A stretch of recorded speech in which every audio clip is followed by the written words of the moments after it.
Good morning. I'm Dr. Jeff Larson, and I'm here to answer some questions on my first novel, The Last 10 Degrees.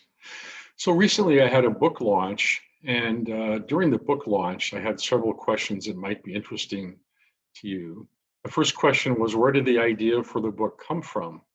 As a trained scientist, I've been following the science of climate change, and since coming to Phoenix in 2009, I've been interested in following the water issues in Arizona, particularly as related to the Colorado River water supply.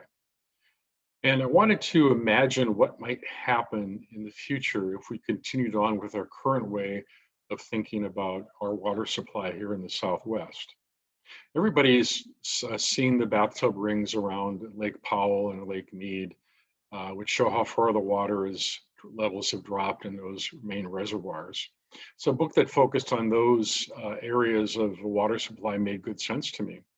In addition, as a medical researcher, I'm interested in nanoscience, particularly as it relates to lung cancer therapy.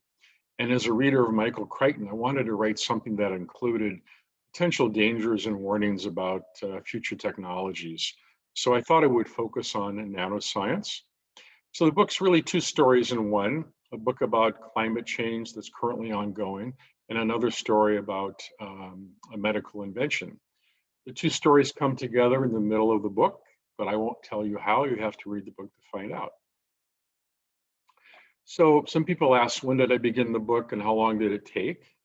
I began the book in 2019 as my wife was undergoing some physical therapy for a shoulder surgery, and I followed her into the physical therapy department. And as she was getting her therapy, I was rapidly writing down the ideas for my book, sometimes taking 2 hours to handwrite some ideas. And over about 6 or 8 months, the entire book was fleshed out by hand. Later, I put it onto my home computer. Some people also asked about the process of self-publishing, which is quite interesting. And there are a lot more opportunities in self-publishing now. I decided to self-publish the book after taking a course in publishing from the Piper Center for Creative Writing at Arizona State University last summer. This is very helpful because it pointed out that self-publishing has a number of positives, which are the vis-a-vis more control over your publishing, more design control, and so on, rather than waiting for a large book publisher to try to take you on. Sometimes that can take over 2 years. You can get multiple rejections and so on. So self-publishing has a lot more going for it, in my opinion. So it all starts with the idea for the book. So I did have a brief outline about certain chapters that I developed the book from, some ideas about characters, and in this case, a travel log or travel history through parts of Arizona that I had actually seen myself in former travels.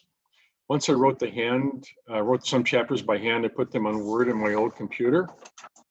And when the bulk of the manuscript was done, I did work with a self-publishing group in Denver and submitted the manuscript to a copy editor who corrected spelling and grammar.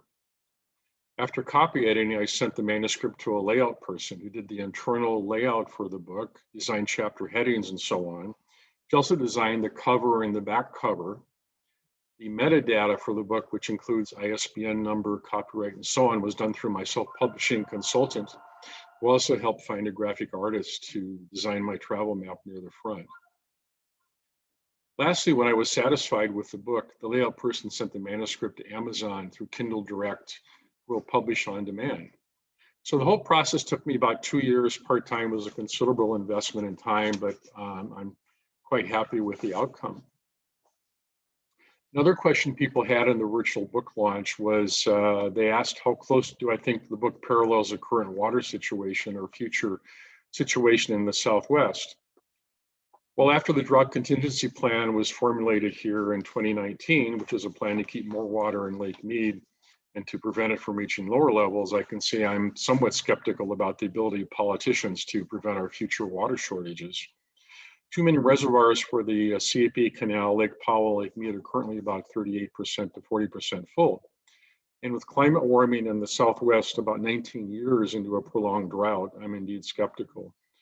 The state of Arizona, in my opinion, has done a minimal amount to strategize increasing our water supply with the two main ways, either augmenting it or more conservation. And our water here is among the cheapest in the nation. Our population is growing rapidly every year, and about 80,000 people a year are moving to the Phoenix area. Temperature changes in the book are interesting, and guessing about them in 2036 is just that, a guess. However, we just had our warmest summer ever in Phoenix and virtually no monsoon rain last fall. So I wouldn't be surprised if at all if some of the predictions in the book come true.